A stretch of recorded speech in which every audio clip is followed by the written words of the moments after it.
നമസ്കാരം. അട്ടപ്പാടിയിൽ ആൾക്കൂട്ടം തല്ലിക്കൊന്ന മധുവിന്റെ സഹോദരി പറയുകയാണ്, വോട്ട് ചെയ്യാൻ താല്പര്യമില്ല. ഞങ്ങളുടെ അടിസ്ഥാന പ്രശ്നങ്ങൾ തീർത്ത ശേഷം വോട്ട് ചോദിക്കൂ, അപ്പോൾ ആലോചിക്കാം.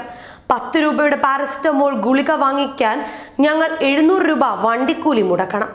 ഇത് പ്രിയ, 19 വയസ്സുകാരി, ആദിവാസി കുറുമ്പ വിഭാഗക്കാരി. അട്ടപ്പാടി കടുകമണ്ണയാണ് ഊര്.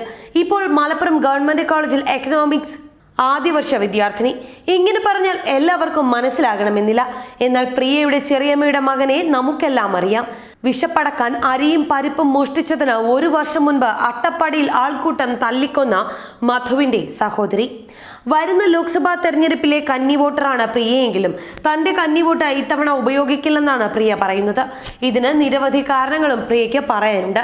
തനിക്ക് വോട്ട് ചെയ്യാൻ താല്പര്യമില്ല, എങ്ങനെ വോട്ട് ചെയ്തിട്ടും ഞങ്ങൾക്കൊരു ഉപകാരവും ഉണ്ടാകുമെന്ന് താൻ കരുതുന്നില്ലെന്നും, ഞങ്ങളുടെ വീടുകൾ ഉൾക്കാടുകളിൽ ആയതുകൊണ്ട് തന്നെ ഏത് പാർട്ടി ജയിച്ചിട്ടും അവിടെ വികസനം കൊണ്ടുവരുമെന്ന് പ്രതീക്ഷയില്ല.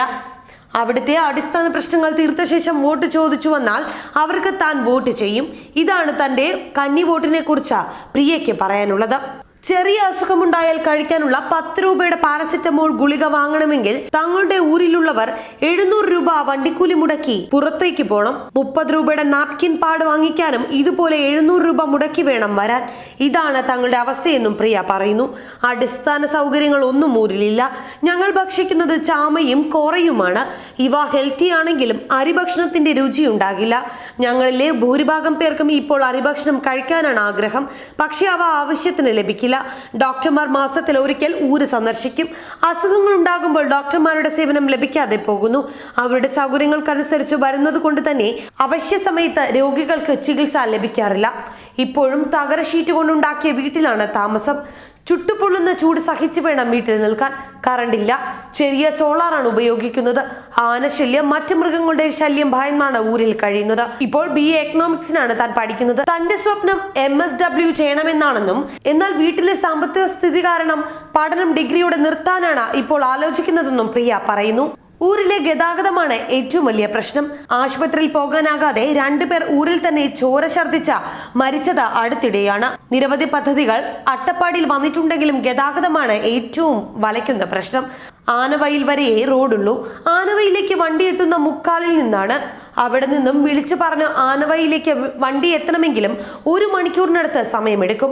ഞങ്ങളുടെ ഊരിൽ നിന്നും അവിടെ എത്താൻ ഏകദേശം 1 മണിക്കൂറോളം നടക്കണം. ശേഷം അവിടെ നിന്ന് ഊരിലെത്താൻ ഏറെ പ്രയാസവുമാണ്. ഇത് സാമ്പത്തികമായ ഏറെ പ്രയാസം ഉണ്ടാക്കുന്നുണ്ടെന്നും പ്രിയ പറയുന്നു. ആർക്കെങ്കിലും ഊരിൽ നെഞ്ചുവേദനയോ മറ്റോ വന്നാൽ ആശുപത്രിയിൽ കൊണ്ടുപോകാനുള്ള സൗകര്യമില്ല. അടുത്തിടെയാണ് നെഞ്ചുവേദന വന്ന ആശുപത്രിയിലെത്താൻ വൈകിയതിനാൽ 2 പേർ ഊരിൽ തന്നെ മരിച്ചത്. ഒരു സംഘം തല്ലിക്കൊന്ന മധുവിനെ കുറിച്ച് പറയാൻ പ്രിയയ്ക്കുമുണ്ട് ഏറെ. മധുവേട്ടൻ പട്ടിണി കിടന്നതായി തനിക്ക് അറിയില്ല. ഞങ്ങൾക്ക് പട്ടിണി കിടക്കേണ്ട സാഹചര്യം ഉണ്ടായിട്ടുമില്ല. പോഷകാഹാരക്കുറവ് ഉണ്ടായിരുന്നിരിക്കാം. ഇതിനെക്കുറിച്ച് തനിക്ക് അറിയില്ലെന്നാണ് പ്രിയ പറയുന്നത്. മധു വീട് വിട്ട് ഇറങ്ങിപ്പോയിരുന്നു. വീട്ടിലെത്തുമ്പോൾ കേൾക്കുന്ന ശകാരം കേട്ടും മറ്റുമാണ് മധുവേട്ടൻ വീട് വിട്ടു പോയത്.